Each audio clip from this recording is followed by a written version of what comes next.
Baik, assalamualaikum warahmatullahi wabarakatuh. Ini materi buat praktikum. Jadi praktikumnya kan 4 jam dibagi 2. Yang bagian pertama itu adalah materinya adalah tentang GitHub. Jadi kemarin teman-teman sudah saya suruh buat daftar GitHub. Tolong banget bahwa nanti waktu udah masuk kelas itu GitHub-nya sudah ada semua. Terus jaga-jaga kalau ada apa-apa bawa modem sendiri kalau misalnya netnya lagi trouble. Oke. Sekarang mari kita kenalan dulu sama yang namanya GitHub. Oke. GitHub. Nah, ini lambangnya. Lambangnya dikenal dengan nama Octocat. Jadi kucing, lambang kucing tapi punya banyak tangan gitu. Nah, slogan dari GitHub adalah build software better together. Jadi GitHub intinya adalah sebuah tool untuk membuat software yang lebih baik tapi bareng-bareng gitu. Jadi kayak kolaboratif toolnya lah untuk bikin codingan, bikin software, codingan, apapun lah, tugas, semua bisa. Jadi semua yang berhubungan sama software coding itu bisa dikolaborasikan di GitHub. Nah, sekarang ini kita belajar gimana caranya berkolaborasi di GitHub. Jadi yang sederhana dulu.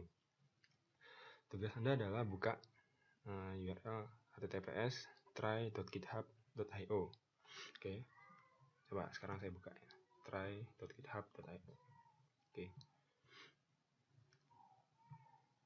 Tampilannya kayak begini. Nah, ini. Jadi ini adalah view tool belajar dari GitHub yang dibuatkan sama GitHub-nya untuk kita yang pemula belajar masalah GitHub. Oke, komen pertama adalah git init. Nah, komen ini adalah untuk membuat repositorinya Git. Jadi repositori itu kayak gimana ya? Kalau mungkin ada yang pernah dengar SVN, Subversion. Nah, ini Git. Nah, di GitHub itu untuk merepositorikan, menghostingkan Git. Saya juga nggak paham banget apa sih bedanya Git sama SVN, tapi intinya buat kolaboratif tool lah. Jadi nanti sambil belajar kamu tahu bedanya Git sama SVN gimana. Oke. Git init. Jadi nanti kamu buka ini, kamu coba enter git init. Nah, jadi ini tujuannya adalah untuk membuat sebuah repository yang namanya di sebuah folder. Jadi kalau misalnya kita enter, nah nanti dia akan keluar.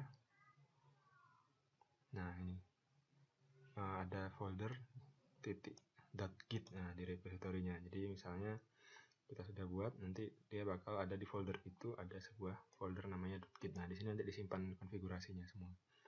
Komen kedua selain git init adalah git status. Oke. Gimana caranya kita tahu? Git status.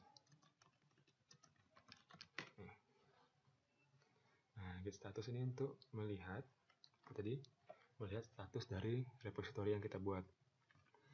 Jadi kalau misalkan tadi kita lihat misalnya di komen pertama itu, kalau sebelum git init foldernya ini kosong ya. Begitu saya git init, kita dapat sebuah folder baru namanya .git. Nah, ini sama aja di Windows, di Mac, di Linux sama aja kayak begini. Oke. Terus saya bikin git status. Nah, jadi di sini kok tiba-tiba ada Octocat. Jadi sama sistemnya demo ini dibuatkan sebuah file namanya octocat.txt ya. Jadi ditambahkan sebuah file. Tapi ketika di git statusnya sudah berubah. Initial commit, nothing to commit ya kan. Nah, untuk coba dibaca perintahnya, nothing to commit. Jadi tidak ada yang mau di commit. Create atau copy files and use git add to track. Jadi untuk walaupun filenya sudah ada di sini, dia belum di track sama GitHub. Bukan GitHub, Git. Jadi dia nggak ke track. Jadi apapun yang ada rubah di sini dia nggak bakal berubah. Oke, sekarang kita running lagi git status. Oke, nah sekarang si status ini sudah mendeteksi, oh ada yang berubah. ternyata ada yang ditambahkan, ada octocat.txt bertambah di folder git ini. Terus gimana caranya biar si git ini mendetek perubahan yang ada di octocat.txt? Caranya adalah dengan git add octocat.txt. Nah, ini dengan cara begini berarti dia sudah di track. Nah, jadi perintah git add itu adalah menambahkan file ke repository. Jadi walaupun kita sudah kopas filenya, file itu belum tentu di track, belum tentu dideteksi perubahannya, belum tentu disimpan apa yang terjadi terhadap file itu. Setelah kita git add, barulah akan kesimpan bahwa oh ini file ini adalah bagian dari repository, dia harus di track, diikutin perubahannya apa aja. Oke. Next comment. Kita lihat git status lagi. Setelah kita masukkan status, nah tadi kita lihat ya, tadi octocat ini kan masih merah. Setelah kita git add, dia jadi ada new file. Oke. octocat.txt. Oke. Nah, setelah itu apa lagi komennya? Ada lagi namanya git commit. Jadi untuk menyimpan perubahan file ke repository. Misalnya kamu sedang ngoding banyak file, berubah filenya. Terus gimana caranya kamu mengetahui bahwa perubahan itu sampai di sini? Nah, itu untuk menandain. Jadi ditandain perubahannya. Misalnya kamu hari ini garap sampai fitur A, maka kamu akan bikin git commit min m. Min m ini adalah option untuk message. Ini adalah option. Jadi tulisannya apa aja terserah. Misalnya habis garap tugas nomor 1. Nah, di octocat.txt itu ada isinya adalah jawaban kamu terhadap tugas nomor 1. Jadi kesimpan prosesnya, perubahan filenya. Oke. Nah, ini kelihatan. Jadi habis garap tugas nomor 1, satu file change. Nah, jadi satu file ditambahkan. Oke. Nah, gimana kalau misalnya yang ditambahkan itu banyak filenya? Adalah banyak sekali. 1, 2, 3, 4. Nah, 3 file. Tapi filenya .txt semua. Nah, bisa. Kamu nggak usah git add satu-satu, tapi tinggal git add bintang.txt. Jadi dia bakal nge-add semua file yang belakangnya txt.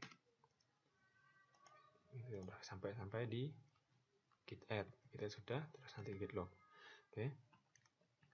Kemudian kita commit. Nah, jadi setiap kali ada perubahan yang sudah oke, jadi misalnya codinganmu udah benar. Nah, sebaiknya itu di commit. Kamu sudah buat, terus dites, hasilnya benar. Berarti ini udah waktunya codingan ini di commit. Oke. Nah, kalau sudah di commit, dia bakal ke log di gitnya. Mau lihat git log. Nah, ini. Nah, log. Jadi perubahannya apa aja? Try git, commit ke berapa, message-nya apa, ya kan? Terus, nah, tadi kenapa kok saya minta kamu daftar di GitHub itu biar kamu bisa buat repository. Jadi GitHub login.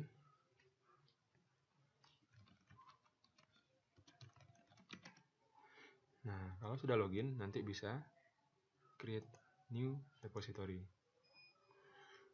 Nah, repository-nya apa? Bikin aja sembarangan. Nah, ini tinggal isi, terus kamu isi public description, di initialize readme-nya biar sopan gitu ya. Terus create repo. Nah, kalau sudah jadi nanti kelihatan di sini. Misalnya saya punya beberapa private, tapi saya punya yang open, PPO lecture. Nah, ini dikopas. Nah, HTTPS clone URL ini dikopas. Bagian sini. Jadi git remote add origin. Jadi git remote add ini buat untuk mempush ke remote-nya di sini, ke servernya GitHub. Terus nama ini adalah origin, ini adalah nama repositorinya yang kamu namain untuk GitHub yang ini.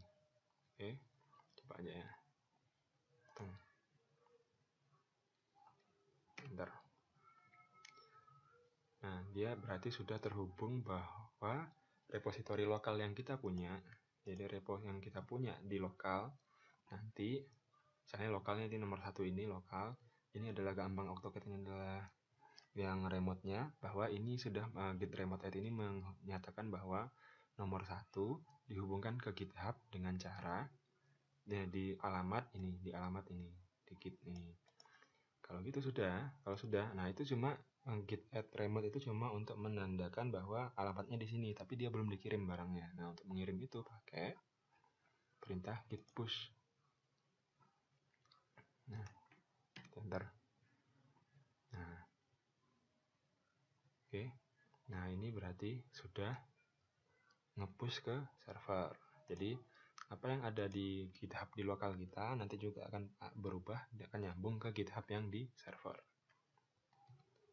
Git pull untuk menarik file, ya. Nah, anggaplah suatu waktu terjadi perubahan gitu kan. Nah, kita bisa ngecek perubahannya dengan cara git pull origin master. Origin ini tadi namanya ya, namanya gitu kita kasih. Master ini adalah branch-nya, branch utama. Jadi ini adalah branch master. Nih kelihatan namanya branch master. Di enter. Nah, ini keluarlah filenya kan. Terus git diff head. Nah, diff ini untuk melihat difference dari yang ada sekarang, file yang ada sekarang dengan commit yang barusan dilakukan. Nih, ada yang dihapus ini, ditambahkan ini. Oke.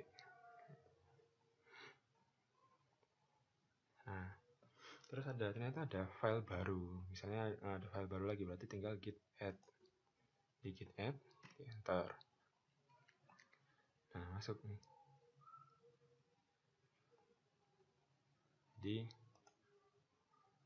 Nah, Octodoc ini masuk dia ke repo-nya di lokal. Terus mau lihat difference-nya adalah ini. Nah, apa sih yang berubah dari yang sebelumnya? Ternyata ada pertambahan Octodoc. Oke, kalau kita misalnya pengen sudah kadung menambahkan terus pengen menghapus lagi, kita tadi untuk menambahkan, div untuk melihat perubahan. Nah, ini reset. Reset file dari stage ke unstage. Jadi kalau kita sudah kadung add terus pengen nge-remove, perintahnya adalah git reset. Nah, jadi git reset filenya yang mana? Itu kita remove dari stage. Jadi yang berubah itu di remove. Awalnya kita kan nge-add, sekarang kita nge-reset. Nah, akhirnya dia keluar. Oke. Terus kita pakai command ini, checkout min octocat.txt. Jadi targetnya itu. Tes. Nah, ini yang menarik. Ya, biasanya kalau anak-anak itu kalau benerin codingan, backup gitu kan, dia harus backup dulu. Dia bikin copy folder, pindahin ke folder baru, folder yang lama itu yang lama jadikan backup, yang baru dijadikan utama. Terus dia diotak-atik yang baru kan. Terus setelah itu kamu bakal balik lagi ke file yang lama, kamu kopas lagi, terus kamu gabungin. Nah, daripada mengkopas manual satu-satu, mending dikopasnya itu pakai GitHub. Bukan pakai GitHub, pakai Git. Caranya adalah branch.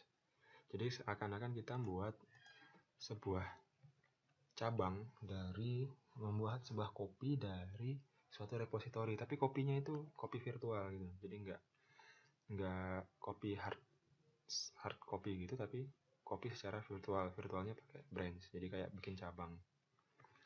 Nah, oke, coba ya. Git branch clean up. Jadi git branch clean up berarti kita membuat sebuah cabang namanya clean up. Oke. Nah, ketika sudah buat git branch clean up, berarti kita harus check out clean up. Oke.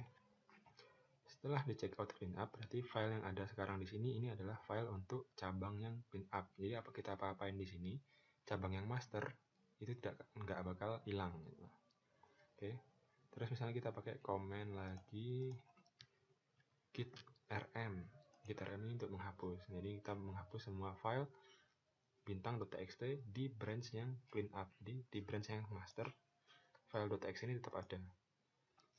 Kita delete ya. Nah, kehapus. Jadi filenya di sini udah hilang. Terus kita commit. Jadi kita commit ke branch-nya yang clean up. Di enter. Udah commit. Nah, sekarang kita balik lagi dari branch-nya yang clean up, kita balik ke branch-nya yang master. Check out master. Nah, balik lagi ya, di master masih ada AutoCAD ini. Nah, gimana cara menggabung hasil yang kita edit sama hasil yang sedang dibuat? Berarti tinggal git merge clean up. Jadi kita gabung dengan cabangnya yang clean up. Nah, nih sudah kelihatan. Jadi di clean up kita ngapus ini, terus di master kita tetap punya ini. Jadi apapun yang kita lakukan di branch itu tidak bakal ngaruh ke master selama kita tidak ngejoin dia. Nah, setelah itu kalau sudah pasti benar, kita tinggal delete branch-nya kita delete. Terus delete, sudah. Nah, kalau sudah di delete, selesai sudah. Nah, dia sudah di delete kan? Nah, kita sudah benar, codingan sudah benar, codingan sudah beres, sudah tertes di lokal. Nah, tapi ingat ya, tadi yang kita lakukan itu reponya kesimpan di lokal. Kalau pengen perubahannya itu kesimpan ke online, berarti tinggal di git push, simpan sudah. Sampailah dia nanti masuk ke file sini.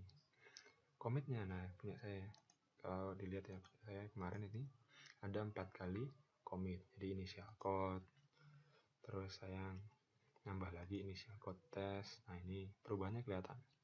Setelah lagi saya sing lagi initial code test lagi. Nah, ini saya tambahin ini. Ada file yang berubah kan? Terus nambahin ini. Jadi semua file yang berubah di yang saya kerjakan kelihatan semua. Nah, ini saya hapus. Yang bertambah itu hijau, yang dihapus itu merah. Terus saya bikin commit lagi, namanya nyobain if. Nah, ini yang ditambah apa, yang dikurangin apa, file yang berubah mana. Jadi log file yang kita kerjakan itu ke log semua, jadi kelihatan. Nah, demikian dulu perkenalannya tentang GitHub. Tolong video ini dibaca